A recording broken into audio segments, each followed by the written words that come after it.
शुरू अल्लाह का नाम लेकर जो बड़ा मेहरबान निहायत रहम वाला है।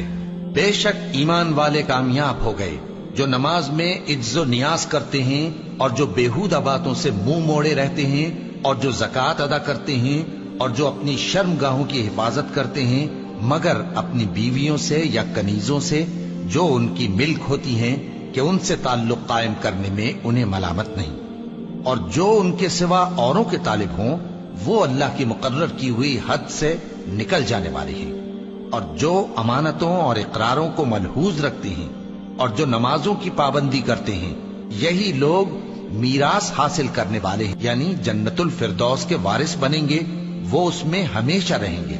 और हमने इंसान को मिट्टी के खुलासे से पैदा किया है, फिर उसको एक मजबूत और महफूज जगह में नुत्फा बनाकर रखा, फिर हमने नुत्फे का लोथड़ा बनाया, फिर लोथड़े की बोटी बनाई, फिर बोटी की हड्डियां बनाई, फिर हड्डियों पर गोश्त पोस्त चढ़ाया, फिर उसको नई सूरत में बना दिया।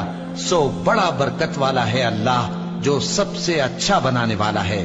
फिर उसके बाद तुम मर जाते हो, फिर क़यामत के रोज उठा खड़े किए जाओगे, और हमने तुम्हारे ऊपर की जानिब 7 आसमान पैदा किए और हम खलकत से गाफिल नहीं हैं। और हम ही ने आसमान से एक अंदाजे के साथ पानी बरसाया, फिर उसको जमीन में ठहरा दिया, और हम उसके नाबूद कर देने पर भी कादिर हैं। फिर हमने उससे तुम्हारे लिए खजूरों और अंगूरों के बाग बनाए, उनमें तुम्हारे लिए बहुत से मेवे होते हैं और उनमें से तुम खाते हो। और वो दरख्त भी हम ही ने पैदा किया जो तूरे सेना के दामन में होता है, यानी जैतून का दरख्त के खाने के लिए रोगन और सालन लिए हुए उगता है। और तुम्हारे लिए चौपायों में भी इबरत है कि जो उनके पेटों में है उससे हम तुम्हें दूध पिलाते हैं, और तुम्हारे लिए उनमें और भी बहुत से फायदे हैं, और बास को तुम खाते भी हो, और उन पर और कश्तियों पर तुम सवारी भी करते हो। और हमने नूह को उनकी कौम की तरफ भेजा तो उन्होंने उनसे कहा कि ऐ कौम, अल्लाह ही की इबादत करो, उसके सिवा तुम्हारा कोई माबूद नहीं, तो क्या तुम डरते नहीं? इस पर उनकी कौम के सरदार जो काफिर थे कहने लगे कि ये तो तुम ही जैसा आदमी है, तुम पर बड़ाई हासिल करनी चाहता है, और अगर अल्लाह चाहता तो फरिश्ते उतार देता। हमने अपने अगले बाप दादा में तो ये बात कभी सुनी नहीं। इस आदमी को तो दीवानगी का आरिजा है, तो इसके बारे में कुछ मुद्दत इंतजार करो। नूह ने कहा कि परवरदिगार, इन्होंने मुझे झुटलाया है, तू मेरी मदद कर। बस हमने उनकी तरफ वही भेजी कि हमारे सामने और हमारे हुक्म से एक कश्ती बनाओ।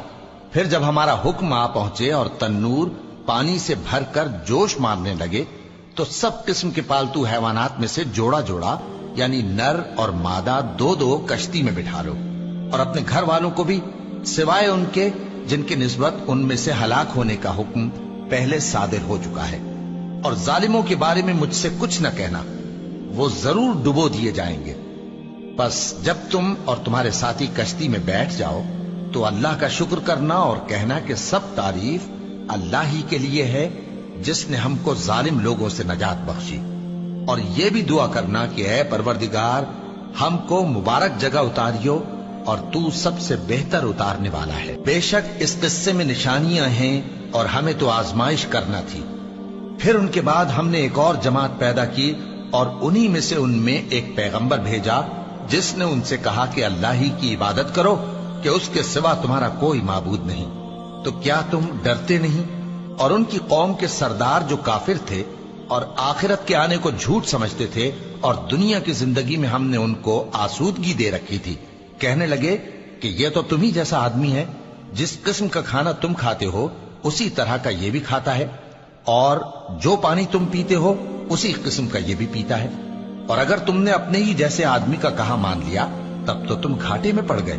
क्या ये तुमसे ये कहता है कि जब तुम मर जाओगे और मिट्टी हो जाओगे और हड्डियों के सिवा कुछ न रहेगा तो तुम जमीन से निकाले जाओगे? जिस बात का तुमसे वादा किया जाता है बहुत बईद और बहुत बईद है। जिंदगी तो यही हमारी दुनिया की जिंदगी है कि इसी में हम मरते और जीते हैं और हम फिर नहीं उठाए जाएंगे। ये तो एक ऐसा आदमी है जिसने अल्लाह पर झूठ इफ्तिरा किया है और हम इसको मानने वाले नहीं। पैगंबर ने कहा कि ऐ परवरदिगार, इन्होंने मुझे झूठा समझा है, तू मेरी मदद कर। फरमाया कि ये थोड़े ही अरसे में पशेमान होकर रह जाएंगे। आखिर उनको वादा बरहक के मुताबिक जोर की आवाज ने आ पकड़ा तो हमने उनको कूड़ा कर डाला। बस जालिम लोगों पर लानत है। फिर उनके बाद हमने और जमातें पैदा की। कोई जमात अपने वक्त से न आगे जा सकती है न पीछे रह सकती है। फिर हम लगातार अपने पैगंबर भेजते रहे। जब किसी उम्मत के पास उसका पैगंबर आता था तो वो उसे झुटला देते थे, तो हम भी बाज को बाज के पीछे हलाक करते और उन पर अजाब लाते रहे और उनको दास्तानें बनाकर छोड़ते रहे। बस जो लोग ईमान नहीं लाते उन पर लानत। फिर हमने मूसा और उनके भाई हारून को अपनी निशानियां और दलील जाहिर देकर भेजा, यानी फिरौन और उसके दरबारियों की तरफ। तो उन्होंने तकब्बुर किया और वो सरकश लोग थे। कहने लगे, क्या हम इन अपने जैसे दो आदमियों पर ईमान ले आए, जबकि इनकी कौम के लोग हमारे खिदमतगार हैं। तो उन लोगों ने उनकी तकजीब की, सो आखिर हलाक कर दिए गए। और हमने मूसा को किताब दी थी ताकि वो लोग हिदायत पाएं